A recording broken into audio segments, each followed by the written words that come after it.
belajar masak, it's so easy. Tips sambal bajak yang super endul cek. Udah kebayang kan enaknya sambal bajak? Apalagi ditambah pakai pete.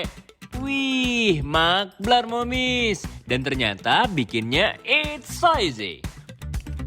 Pertama, kita tumis bawang merah, bawang putih, cabai merah keriting dan cabai rawit, terasi, dan potongan tomat. Tumis-tumis dulu sampai wanginya bikin orang rumah panik saking enaknya baunya.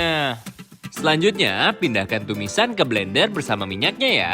Jangan dipisahkan ya momis, nanti mereka rindu. Blender sampai halus, dan tumis lagi dengan api sedang. Sambil ditumis, masukkan senjata rahasia kenikmatan sambal ini. Petenya momis. Lanjut, kita tambahkan daun jeruk, gula merah, tambahkan garam, kaldu jamur, dan juga gula. Aduk-aduk lagi, sampai semuanya menyatu seperti rasa cinta kita, momis. Wuhui! Kalau warna sambalnya sudah berubah lebih gelap dan mengeluarkan minyak, itu tandanya sambal kita sudah jadi. Gampang banget kan, momis? Saatnya kita cocol nih, momis, sambal bajak petenya. Wah, enak! Buruan diri cook, momis. It's so easy.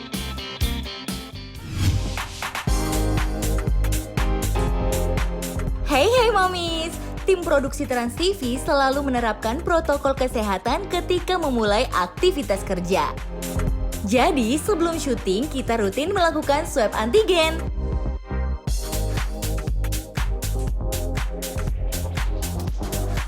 Buat momis yang di rumah, selalu jaga kesehatan dan menerapkan protokol kesehatannya ya. Happy weekend, Momis!